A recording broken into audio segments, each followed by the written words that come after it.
Hey, what's up, everybody? We are back with content, and we're gonna just jump straight into this. We'll be running a game or two with Smoker. So, as much as I've played Smoker, I still have yet to fully flesh out a deck that I just feel comfortable running consistently. I'm always tweaking ratios and stuff. I just really love this leader from the aspect of he's one of my favorite characters from the anime. But I do enjoy his ability. The nuance of you having to bring a character down to 0 in order for him to get that extra 1,000 is kind of meh. But if you do things correctly, it's not that hard. But a lot of times I find myself playing with pretty much a vanilla leader. So I'm definitely not utilizing it enough. But that's kind of the point of what we're doing here. So moving forward, probably once a week, I'll be kind of fiddling with this deck and doing a video with Smoker until I get to that sweet spot with it. So I know I could net deck and do that, but I've done that a million times, and I still have yet to find the deck profile and build that I want to run all the time. So with the Kuzans, I don't like running 4 just because it's a dead card in hand. Essentially, you want to get it out on the field and play it as soon as possible to get the draw off. If it stays on the field, effects great, but for the most part, I don't like playing 4. I don't like playing 4 of any of the Admirals except for Borsalino, but it's the best blocker in the game, so what can you say?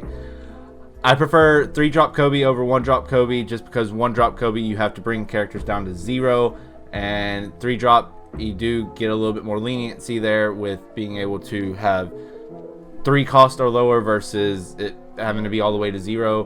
Plus his stat line's not the worst here. So yeah, I prefer this, and I played it too. Sakazuki, I brick off Sakazuki all the time, so I've gotten comfortable with just running him at 2, whether I'm running this deck, if I'm running the Sakazuki leader, or if I'm running Navy package and CP9. I usually don't put more than 2, sometimes 3, but you'll never catch me putting 4 Sakazuki. It's a great card, but it bricks all the time. No counter power. I hate ending up with it in my hand, and I can't use it for anything. Suru 2K, occasionally I will put it on the field to utilize its ability, but for the most part it's just a 2K. Rosinante, I'm actually leaning towards just completely cutting it, because as much as I like having a low cost blocker, there's too many times I just don't feel like putting on the field when I have things like Borsalino and Fukuro. So as much as I love this character and I do love this card, it does have the counter of 1,000, so it's never dead. I think there are better things to put in there, but for now I'm still testing out ratios with Rosinante. Hina, I actually just put in the deck. Hina tends to kind of come in and out of the deck for me. Sometimes I utilize her, sometimes I don't. So for today's game purposes, we'll have a couple copies in there and see if we can make it work. We do have 4 of the Borsalinos. No explanation really needed. 1K counter, best blocker in the game. We'll move on. I run 2 of the 2-drop Garp just because I've learned it's very essential when it comes to the Navy package. At least in my opinion it is. So it's a 2K counter if it's in hand. If you can get it on the board and utilize the ability, you're swinging with 5 at least and KOing something with 0 cost, so you're good to go. Kuzan, I only run 1 of. Occasionally I'll run 2, but for the most part it's big body. You're using all your resources to play him. It's an in-game type situation, and with Isho it just doesn't make sense to run any more than maybe 3 at the absolute most, but even then you're kind of pushing it. So Isho, great addition to the Navy deck from 03. You want to try to utilize him whenever your opponent's hand's big, and get that whole discard 2 random cards out of their hand whenever you drop him down. But if you don't, then at least the next turn after you play him, you have this big body, and you can throw a Dawn on him for 10K to make him 10K, and everything gets -3, so that's very helpful. Virgo, I've been toying around with just because it's a 2K counter, but it can't be KO'd by battle if it's got a Dawn on it. So on your turn, you could have 6K Dawn, and then you don't have to worry about them necessarily swinging into it the next turn or on their turn. Just because it goes back down to 5 because the Dawn, if you know, you know. It's pretty basic stuff here, but yeah, the Daunt is not a ability that lasts through your opponent's turn, but still they're probably gonna have to use resources to go after it, and it can't be KO'd by battle. So if they don't pay attention to that ability, they could waste a swing, but for the most part, you know, it's just a 2k counter. Fukuro, probably second best blocker, at least for black. It can't be KO'd by effects. That seems to be a recurring thing for the black cards, and I have no problem with that. I only run 3 for right now. Just don't feel the need with all the blockers I'm realizing that I have in this deck at this point. It'd probably drop one of the Rosinantes and bump this to 4, but for now we'll run 3 because that's how it is. Branu, unless you're running it in the CP package, I've seen different debates on trashing the cards, but me personally, whenever I have cards like Isho and Kuzan that are only at very low ratios, I don't want to be trashing every time I search. So I put 2 Branus in here for right now to test with, just to see if maybe that mitigates losing out on some of your bigger cards whenever you do those searches. Usually early game you would think you're not going to hit those bigger cards, but it's just something I don't want to personally risk. But I digress. We have the 5-drop Smoker. It can't be KO'd by card effects. Again, recurring theme here. And Don 1, as long as there's a character with cost 0, it gets double attack. You can kind of sneak out a couple of 2 life off your opponent if you play it right. So, but it is a 7k body for 5 cost. It's not a bad card by any means. This is another one of those ones that I guess sometimes I just haven't properly utilized. And yeah, it comes in and out of builds as I test, so it is what it is. Tashigi, much like Suru, sometimes I'll play it on the field, but for the most part it's just a 2k counter. I am going to run a couple of Ice Ages. Give one of your opponents neg 5 to cost, and trigger is KO one of your opponent's character with a cost of 3 or less. I've really been enjoying utilizing triggers more than anything, but if I have to play it, at least it's only 1 to negate down to 5 on the cost. So a lot of people say Ice Age isn't that great. I've had mixed emotions about it over my time of playing with Smoker. So, but for today's sake, we are running a couple of copies. Soap Sheep, it is a CP9 card, but I love the trigger of just your opponent discards a card from their hand, and then match that with Great Eruption, which trigger is opponent trashes 1 card from their hand. So if you see these off life, it's great with disrupting plans your opponent may have with resources in their hand. But Soap Sheep does give 2 characters on your opponent's side -2 to their cost, which can help facilitate things for, you know, removal for certain cards. And then Great Eruption, draw 1 card, give one of your opponents -2. So if you use these in conjunction in a turn, you're giving something -4 on top of any other reduction to cost. It's a great time. That's all I can say. And then Shockwave, if you play black or you play against black at this point, you should know what Shockwave is. And if you don't, there's the card. You can read it. Have fun. That's the deck. So let's jump into 1 or 2 games today. Keep it kind of short and sweet. And yeah, that's that. Alright, we're going to play against Law. And Law is very annoying. Yeah, we'll go first. What a hand. I can work with it. Can't really do much on turn 1, but unless you're running Searchers, usually you can't. But even in this deck, Searchers, 2 costs, so first turn doesn't do much for you. Alright, so with Law, we want to keep the board as clear as possible. But all I got 2k counters. 2k counters for days.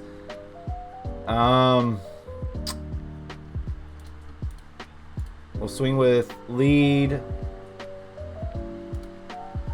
We'll deploy card action.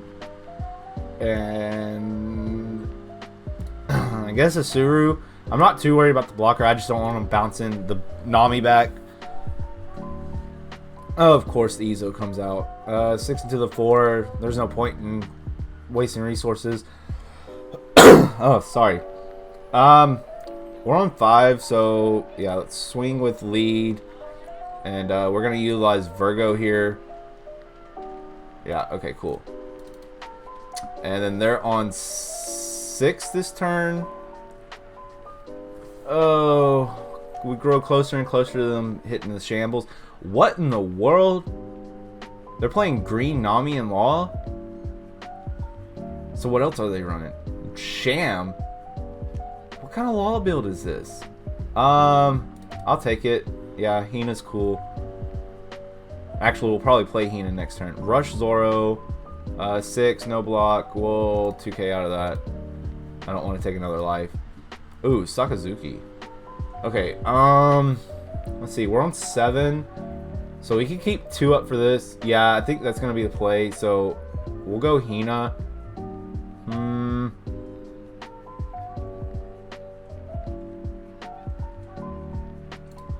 We'll swing lead on the Zoro. Okay. Get cards out of hand, if anything. Alrighty. And then we'll play the Hina. Yeah. Because Hina, on block, you can choose one of your opponent's character with cost 6 or less. The chosen character cannot attack during the turn. So essentially, depending on what they swing with, we can freeze out one of their other characters. But they are about to hit 5. Wait. Oh, okay. Oh, they're gonna wait. They're gonna arrest my Hina?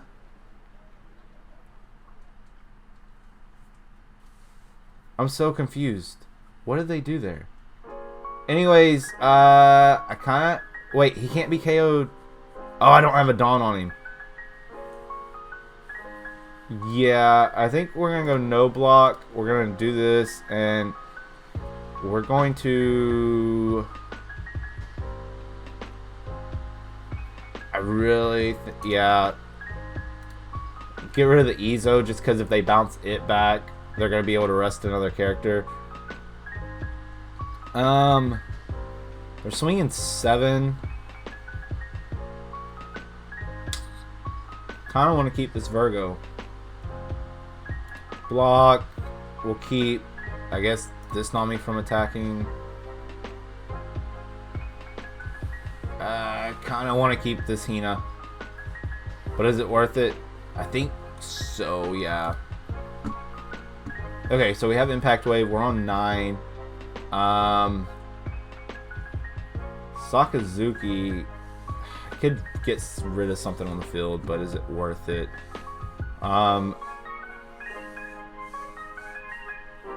We just need to keep 2 up at this point.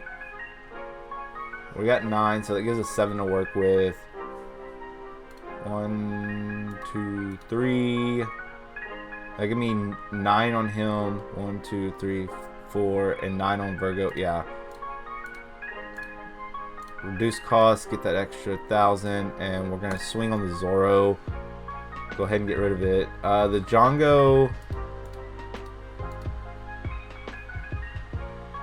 Yeah.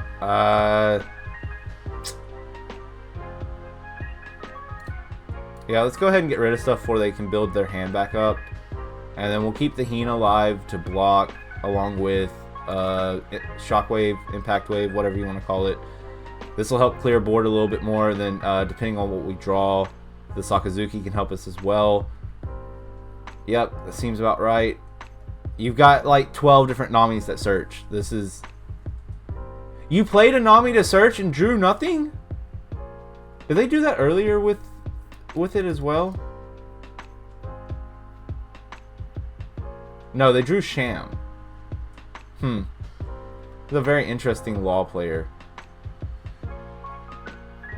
Rush Zoro, 5 into the 5. Honestly, I'll take. Yeah, 2k counter to hand. They're about to shambles though. Are they not? Yeah, they are. Okay.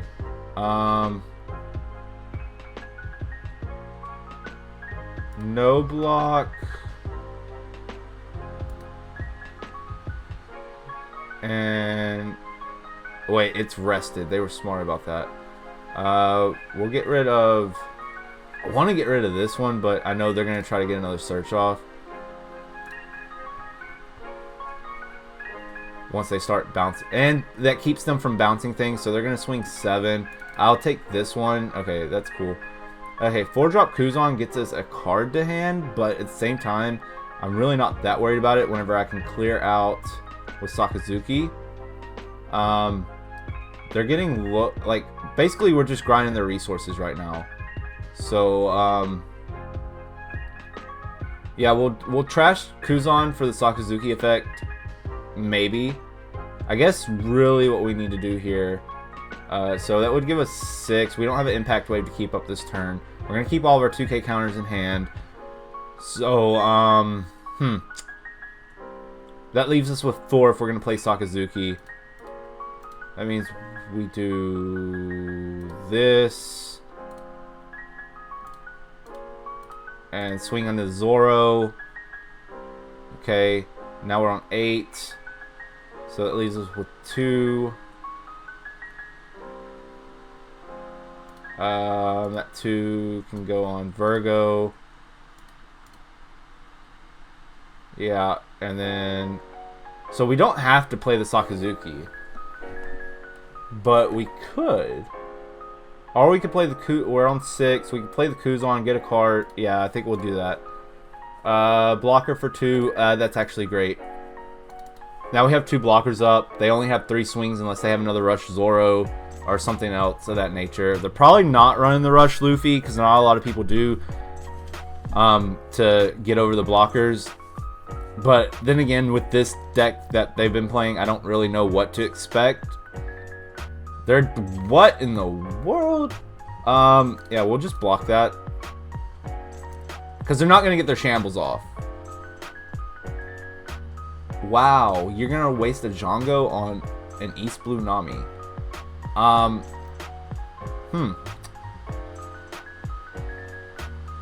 do this. Is it just? Yeah, it's just during this turn. We'll 2K out. They'll swing with lead. The Nami effect.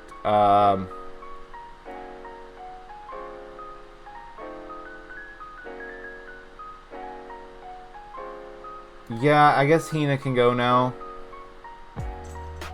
That works. Actually, no. Yeah, we Sakazuki to get rid of the Django.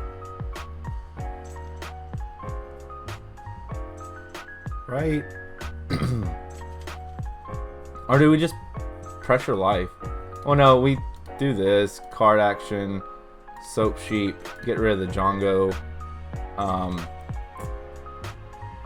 And then from there, Kuzan. Yeah, and then